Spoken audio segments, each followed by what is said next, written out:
നിയമസഭയിൽ UDF സർക്കാരിനും മുഖ്യമന്ത്രി VD സതീശനുമെതിരെ രൂക്ഷമായ വിമർശനങ്ങളാണ് മുൻ മന്ത്രിയും CPM MLAയുമായ AC മൊയ്തീൻ നടത്തിയത്. സർക്കാരിന്റെ ക്ഷേമ പെൻഷനുകൾ മുടങ്ങിയെന്നും ഇതിനു പുറമെ മറ്റ് പെൻഷനുകൾ മുടങ്ങിയതോടെ സ്ത്രീകൾ ഉൾപ്പെടെ ദുരിത ജീവിതമാണ് നയിക്കുന്നതെന്നുമായിരുന്നു AC മൊയ്തീന്റെ വാദം. സംസ്ഥാനത്ത് പാവപ്പെട്ടവർക്ക് ആനുകൂല്യങ്ങൾ നിഷേധിക്കുകയാണെന്നായിരുന്നു മൊയ്തീന്റെ മറ്റൊരു വാദം. സ്ത്രീ സുരക്ഷാ പദ്ധതിയുടെ താളം തെറ്റിയിരിക്കുകയാണ്.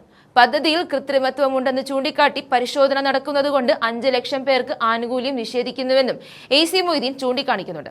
ധനമന്ത്രി കൂടിയായ VD സതീശനെ പ്രതിക്കൂട്ടിൽ നിർത്തുന്നതിനുള്ള നീക്കമാണ് AC മൊയ്തീൻ നടത്തിയത്. മുഖ്യമന്ത്രി VD സതീശന് ഇരട്ടത്താപ്പാണെന്നും UDF സർക്കാരിന്റെ നീക്കങ്ങൾ സംശയാസ്പദമാണെന്നും MLA സഭയിൽ ആക്രോശിക്കുന്നുണ്ട്. സംസ്ഥാന സർക്കാരിന്റെ ബജറ്റിൽ പ്രഖ്യാപിച്ച കുട്ടികൾക്കടക്കമുള്ള ആനുകൂല്യങ്ങൾ എവിടെയെന്ന് ചോദിച്ച AC മൊയ്തീൻ പല പദ്ധതികളിലും അന്യായം നടക്കുന്നുണ്ടെന്നുമായിരുന്നു ആക്ഷേപം. ഇതിന് മറുപടി പറയാൻ എണീറ്റ മുഖ്യമന്ത്രി VD സതീശൻ CPM MLAക്ക് കണക്കിന് കൊടുത്തു. 120 മാസമാണ് LDF അധികാരത്തിലിരുന്നത്, അതായത് 10 വർഷം.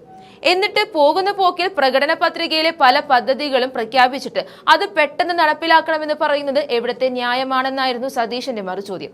തങ്ങൾ പ്രകടന പത്രികയിൽ പറഞ്ഞ കാര്യങ്ങൾ ആദ്യ മാസത്തിൽ തന്നെ നടപ്പിലാക്കി തുടങ്ങി. സ്ത്രീകളുടെ സൗജന്യ യാത്രയടക്കം ഉദാഹരണമായി ചൂണ്ടിക്കാട്ടിയായിരുന്നു സതീശന്റെ പ്രകടനം. തൊട്ടു പിന്നാലെ വലിയ ബഹളമാണ് പ്രതിപക്ഷത്തു നിന്നും ഉണ്ടായത്. അതിനും മാസായി തന്നെ സതീശൻ മറുപടി പറഞ്ഞു. 99 പേർ ഭരണപക്ഷത്തിരുന്ന് ബഹളം വെച്ചപ്പോൾ പ്രതിപക്ഷ നേതാവായിരുന്നു താൻ പറയാനുള്ളത് പറഞ്ഞിട്ടാണ് പോയിരുന്നത്. ഇന്ന് 102 പേരുടെ പിന്തുണ തനിക്കുണ്ട്. അതുകൊണ്ട് ഭീഷണിപ്പെടുത്തിയും ബഹളം വെച്ചും തന്നെ ഇരുത്താമെന്ന് വിചാരിക്കേണ്ട എന്നും സതീശൻ ചൂണ്ടിക്കാണിക്കുന്നുണ്ട്. ആ ദൃശ്യങ്ങളിലേക്ക് പോകാം. 5 ലക്ഷത്തോളം അപേക്ഷകൾ പരിശോധന കഴിഞ്ഞിരിക്കുന്നുണ്ട് സാർ. 5 ലക്ഷത്തോളം അപേക്ഷകൾ പരിശോധിച്ച് ഈ പഞ്ചായത്തുകളുടെ നിലവിലുള്ള മാനദണ്ഡങ്ങളുടെ അടിസ്ഥാനത്തിലാണ് സാർ ഇത് പരിശോധിച്ചിട്ടുള്ളത്. അത് ഇപ്പോൾ തടഞ്ഞു വെക്കപ്പെട്ടിരിക്കുക സാർ. ഇത് മുഖ്യമന്ത്രിയോട് പറഞ്ഞു. കഴിഞ്ഞ 22-ാം തീയതിയും അദ്ദേഹം ഇത് പറഞ്ഞു. 22-ാം തീയതി ശ്രീമതി OS അംബികയുടെ ചോദ്യത്തിന് മറുപടിയായി ഇപ്പോൾ പറഞ്ഞ മറുപടി അദ്ദേഹം പറയുകയുണ്ടായി. ഇത് പരിശോധിക്കണം. പരിശോധിക്കുന്നതിന് അദ്ദേഹത്തിന് അസാമാന്യമായ വേഗതയുള്ള ഒരാളല്ലേ സാർ. ധവളപത്രം പുറപ്പെടുവിപ്പിച്ചോ ഇത് പരിശോധിച്ചിട്ടുണ്ടാവുമല്ലോ. ഇതിൽ അന്യായം നടന്നിട്ടുണ്ടോ, മറ്റു കാര്യങ്ങൾ നടന്നിട്ടുണ്ടോ എന്ന് പരിശോധിക്കാനുള്ള അവകാശമുണ്ടല്ലോ. അതിവേഗത്തിൽ ചില കാര്യങ്ങളിൽ തീരുമാനമെടുക്കുന്ന ബഹുമാനപ്പെട്ട മുഖ്യമന്ത്രിക്കും ഈ ഗവൺമെന്റിനും ഈ കാര്യത്തിൽ പാവപ്പെട്ടവരുടെ കാര്യത്തിൽ മാത്രം എന്താണ് സാർ താമസം? ധനവകുപ്പ് ഒരു തീരുമാനവും എടുക്കാതെ ഇത് തടഞ്ഞു വെച്ചിരിക്കുകയാണ്. 16 ലക്ഷം സ്ത്രീകളാണ് സാർ ഈ ക്രൂരത ഇപ്പോൾ കാണിച്ചിട്ടുള്ളത്. സാധാരണഗതിക്ക് UDFന്റെ ഒരു അഭിപ്രായം ഇങ്ങനെയാണോ? മുമ്പ് മറ്റ് സാമൂഹ്യ സുരക്ഷാ പെൻഷനുകളുടെ കാര്യത്തിൽ പ്രത്യുൽപാദനപരമല്ല എന്ന സമീപനം സ്വീകരിച്ച് നമുക്കറിയാം. ആ പെൻഷൻ 45 രൂപ തുടങ്ങി ഈ കേരളത്തിന്റെ ഭരണത്തിന്റെ ചരിത്രം പരിശോധിച്ച് അത് വർദ്ധിപ്പിച്ചതാരാണെന്നും അറിയില്ലേ സാർ? 100 രൂപയാണ് ഏറ്റവും അവസാനം ഉമ്മൻചാണ്ടി സർക്കാർ വർദ്ധിപ്പിച്ചത്. അതാണ് ഞങ്ങൾ ഈ സഭയിൽ ആ കാലത്തുണ്ടായിരുന്ന കുടിശ്ശികയെക്കുറിച്ച് ഉന്നയിച്ചത്. ആ കുടിശ്ശികയുടെ കാര്യം പറഞ്ഞപ്പോൾ കഴിഞ്ഞ ദിവസം മുഖ്യമന്ത്രി അതിനെക്കുറിച്ചൊരു വിശദീകരണം നടത്തുകയുണ്ടായി. വിശദീകരണം പറഞ്ഞത് നിങ്ങൾ കടം വാങ്ങിച്ചിട്ടാണ് കൊടുത്തത് എന്നാണ് സാർ. അവസാനിപ്പിക്കാണ് സാർ. വളരെ കുറച്ച് സമയമല്ലേ സാർ ഞാൻ എടുത്തോളൂ. വളരെ കുറച്ച് കൂടുതൽ ഈ വിഷയത്തിന് സപ്പോർട്ടിംഗ് ആയിട്ടുള്ള കാര്യമാണ് സാർ ഞാൻ പറയുന്നത്. ഈ വിഷയത്തിന് സപ്പോർട്ടിംഗ് ആയിട്ടുള്ള കാര്യമാണ് ഞാൻ പറയുന്നത്. അപ്പൊ അതില് കടമെടുത്ത് കൊടുത്ത് പറഞ്ഞു സാർ, ഞങ്ങൾ പരിധിക്കകത്ത് കേന്ദ്ര ഗവൺമെന്റ് നിയമത്തിനപ്പുറത്ത് പരിധിക്കപ്പുറത്ത് കടമെടുക്കാൻ ഒരു സംസ്ഥാന സർക്കാരിന് കഴിയുമോ സാർ? അത് ഞങ്ങൾ കൊടുക്കേണ്ട ബാധ്യതയല്ലേ എന്ന് പറഞ്ഞു. അങ്ങനെയാണെങ്കിൽ കഴിഞ്ഞ കാലത്ത് ഉമ്മൻചാണ്ടി സർക്കാരിന്റെ ബാധ്യതകൾ കൊടുത്തു തീർക്കാൻ തുടർച്ച എന്നുള്ളൊരു ഗവൺമെന്റ് എന്നുള്ള നിലയ്ക്ക് ബാധ്യത ഈ ഭരണഘടനാപരമായില്ലേ സാർ? ആ കാര്യത്തിൽ മുഖ്യമന്ത്രി സ്വീകരിക്കുന്ന ഈ ഇരട്ടത്താപ്പ് നയം ശരിയല്ല. ഗവൺമെന്റ് ആ നിലപാട് ഈ കാര്യത്തിൽ ശരിയല്ല. ഈ പദ്ധതിയെ തകർക്കാൻ നിൽക്കുകയാണ്. അദ്ദേഹം പറഞ്ഞു ഇപ്പൊ 1000-ൽ പരം കോടി രൂപ നീക്കിവെച്ചിട്ടുണ്ട് എന്ന് സൂചിപ്പിക്കേണ്ടായി. പക്ഷേ അതുമേൽ ഒരു തീരുമാനവും എടുത്തിട്ടില്ല. തീരുമാനമെടുക്കുമോ എന്ന് ഞങ്ങൾ ആലോചിക്കും എന്നൊക്കെയാണ് അദ്ദേഹം സൂചിപ്പിക്കുന്നത്. ഈ പദ്ധതിയുടെ അവസ്ഥയോടൊപ്പം തന്നെ സാർ, ഈ വിദ്യാർത്ഥിനികൾക്ക് നമ്മൾ കൊടുക്കാൻ തീരുമാനിച്ചിരുന്ന പരീക്ഷകൾക്ക് തയ്യാറെടുക്കുന്നതിന് കണക്ട് ടു വർക്ക് എന്ന പദ്ധതി അത് നടപ്പാക്കിയ സംസ്ഥാനമാണ്. അതിൻ്റെ ഭാവി എന്താവും സാർ? മറ്റെല്ലാ കാര്യങ്ങളിലും വിഷനുള്ള ഒരു ബഡ്ജറ്റ് അവതരിപ്പിച്ചവരല്ലേ. ഈ വിഷനിൽ ഈ പാവപ്പെട്ട കുട്ടികൾക്കുള്ള സഹായം പെടില്ലേ സാർ? ഇന്ന് ഈ പദ്ധതികളുടെ എന്താണ് അവസ്ഥ എന്നുള്ള കാര്യം ഗൗരവപൂർവ്വം നമ്മൾ പരിശോധിക്കണം. UDF നയത്തിന്റെ ഭാഗമായി 16 ലക്ഷത്തിലധികം വരുന്ന വീട്ടമ്മമാർക്ക് വന്നുപെട്ടിട്ടുള്ള ഈ ദുര്യോഗം അവസാനിപ്പിക്കാൻ എന്ത് സമീപനമാണ് സ്വീകരിക്കുക എന്നുള്ളതിൻ്റെ മറുപടി ഇപ്പോൾ വന്നു കഴിഞ്ഞു സാർ. എന്ന് പറഞ്ഞാൽ ഇതിനോട് ഞങ്ങൾക്ക് യോജിപ്പില്ല, പണം വെച്ചിട്ടുണ്ട്, പക്ഷെ എന്നാലും പരിശോധിക്കണം. അതിൽ അന്യായം നടന്നിട്ടുണ്ടെങ്കിൽ അത് പരിശോധിക്കാൻ സംവിധാനത്തിന് ഞങ്ങളെതിരല്ല സാർ. അതിൽ തെറ്റായ എന്തെങ്കിലും കാര്യം വന്നിട്ടുണ്ടെങ്കിൽ അത് പരിശോധിക്കുന്നതിന് പകരം ഈ പാവപ്പെട്ടവർക്ക് കിട്ടിയിരുന്ന എല്ലാ ആനുകൂല്യങ്ങളും നിർത്തണം. അങ്ങനെയാണെങ്കിൽ സാമൂഹ്യക്ഷേമ പെൻഷനിൽ ആക്ഷേപമില്ല സാർ. ആ പദ്ധതി ആകെ നിർത്തിവെച്ചിട്ടാണോ അതിനെക്കുറിച്ചുള്ള പരിശോധന നടക്കുക? സാധാരണഗതിയിൽ ആ പരിശോധന നടക്കേണ്ടത് ഇതിന്റെ തുടർ നടപടികളിലൂടെ ഏതെങ്കിലും കുറവ് വന്നിട്ടുണ്ടെങ്കിൽ പരിശോധിക്കുക എന്നുള്ളതല്ലേ. അപ്പം മുഖ്യമന്ത്രിയുടെ ആ കാര്യത്തിലുള്ള സമീപനം വളരെ നിഷേധാത്മകമാണ് തുടക്കം മുതൽ. അതൊരു സർക്കാരിന്റെ നയമായിട്ട് ഈ സ്ത്രീകൾ കാണുകയാണ് സാർ. സ്ത്രീ സുരക്ഷാ പദ്ധതിയിലേക്ക് പുതിയ അപേക്ഷ നൽകിയവരുടെ കാര്യത്തിൽ ഈ പരിശോധനയുടെ ഭാഗമായി എന്നത്തേക്ക് തീരും സാർ ഈ പ്രശ്നം? പുതിയ അപേക്ഷകളല്ല, പഴയ അപേക്ഷകളല്ല കൊടുത്തിട്ടില്ല, പുതിയ അപേക്ഷകളും ഇപ്പൊ കൊടുത്ത് ഞങ്ങൾക്ക് ഈ സഹായം ഉണ്ടാകും എന്ന് പറഞ്ഞ് കാത്തിരിക്കുകയാണ്. അവരുടെ കാര്യത്തിൽ എന്താണ് സാർ ഇതിന്റെ സ്ഥിതി? ഈ കുടിശ്ശിക സാർ, ഒരു അധികാരത്തിൽ ഇരുന്നത് 120 മാസമാണ്, 10 വർഷം. 120ാമത്തെ മാസം പ്രഖ്യാപിച്ചൊരു പരിപാടിയാണ് സാർ. ഞങ്ങളുടെ പ്രകടന പത്രികയിലുണ്ട്, ഞങ്ങളുടെ പ്രകടന പത്രികയിലുണ്ടെന്ന് പറയുന്നത്. സാറേ, പ്രകടന പത്രികയിലുള്ള കാര്യം തുടങ്ങുമ്പോഴാണോ അവതരിപ്പിക്കുന്നത്, പോകുന്ന പോക്കിനാണോ അവതരിപ്പിക്കുന്നത്, നടപ്പാക്കുന്നത്? അല്ല, നിങ്ങൾ 2500 രൂപയുടെ സാമൂഹ്യ സുരക്ഷാ പെൻഷൻ കൊടുക്കുന്നത് അത് പറഞ്ഞിട്ടാണ് വോട്ട് ചെയ്തി അധികാരത്തിൽ വന്നത്. എന്നിട്ട് 4.25 കൊല്ലക്കാലം 1 രൂപ കൂട്ടിക്കൊടുത്തില്ല. പഞ്ചായത്ത് ഇലക്ഷന്റെ തൊട്ട് മുമ്പ് ഒരു 400 രൂപ കൂട്ടി 2000 ആക്കി.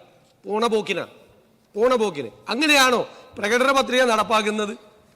ഞങ്ങൾ നോക്ക്, ഞങ്ങൾ പ്രകടന പത്രിക, ഇവിടെ പ്രകടന പത്രികയെ കുറിച്ച് പറഞ്ഞുകൊണ്ടാണ് ഞാൻ പറഞ്ഞത്, ഞാൻ ഒന്നും പറയില്ല. ഞങ്ങൾ ആദ്യത്തെ മാസത്തിൽ സ്ത്രീകളുടെ സൗജന്യ യാത്ര ഞങ്ങൾ നടപ്പിലാക്കി. ആദ്യത്തെ ക്യാബിനറ്റിൽ തീരുമാനിച്ച് 1 മാസത്തിനുള്ളിൽ സ്ത്രീകൾക്ക് സൗജന്യ യാത്ര നടപ്പാക്കി. ഞങ്ങള് ഇവിടെ സ്ത്രീകളോട്, ഇത് ശരിയല്ല, അത് നിങ്ങൾ ഇപ്പുറത്ത് 99 പേര് ഇരിക്കുന്ന സമയത്ത് ഞാൻ അപ്പുറത്ത് നിന്ന് ഞാൻ പറയാനുള്ളത് പറഞ്ഞിട്ടാണ് പോയിട്ടുള്ളത്, പ്രതിപക്ഷ നേതാവായിരിക്കും. ഇപ്പൊ ഞാൻ വന്നിരിക്കുന്നത് ഒറ്റയ്ക്കല്ല, 101 പേര് കൂടിയിട്ടാ. അപ്പൊ ഞാൻ ശരിക്കും പറയാനുള്ളത് പറഞ്ഞിട്ടേ പോവുള്ളൂ. ഒരു ബഹളം ഉണ്ടാക്കിയാലും ഞാൻ മാറില്ല. നിങ്ങള് സ്ത്രീകളോട് സ്നേഹം. ഈ ആശാ വർക്കർമാര് ആ തെരുവില് സമരം ചെയ്തില്ലേ എത്ര മാസക്കാലം? നിങ്ങൾ തലമുണ്ടനം ചെയ്തില്ലേ സ്ത്രീകൾ? നിങ്ങൾ അവർക്ക് സഹായിച്ചില്ല എന്ന് മാത്രമല്ല, നിങ്ങൾ അവരെ കളിയാക്കി, പരിഹസിച്ചു, പാട്ടവർക്കികളെന്ന് പറഞ്ഞു, എന്തെല്ലാം മോശമായ വാക്കുകൾ ഉപയോഗിച്ചു. സാർ, ഞങ്ങൾ എന്താ ചെയ്തത്?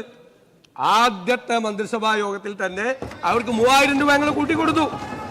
സാർ, അത് മാത്രമല്ലല്ലോ, അംഗൻവാടി തൊഴിലാളികൾക്ക് സ്ത്രീകളാണല്ലോ, പാചക തൊഴിലാളികൾ, പ്രീ പ്രൈമറി അധ്യാപകർ അവർക്ക് എല്ലാവർക്കും ആദ്യത്തെ ക്യാബിനറ്റിൽ തുക വർദ്ധിപ്പിച്ച് നൽകി. മനസ്സിലായേ? ഞങ്ങളാണ് സ്ത്രീപക്ഷം, നിങ്ങളല്ല, നിങ്ങളായിരുന്നില്ല. നിങ്ങൾ സ്ത്രീ വിരുദ്ധ പക്ഷ നിലപാടാണ് എടുത്തിരിക്കുന്നത്. അങ്ങ് ബഹുമാനപ്പെട്ട അംഗം ആ സ്ത്രീപക്ഷത്തെ കുറിച്ച് എന്നെ ഓർമ്മിപ്പിച്ചതുകൊണ്ട് മാത്രമാണ് ഞാൻ, അല്ലെങ്കിൽ ഇതിന് മറുപടി പറയേണ്ടതല്ല.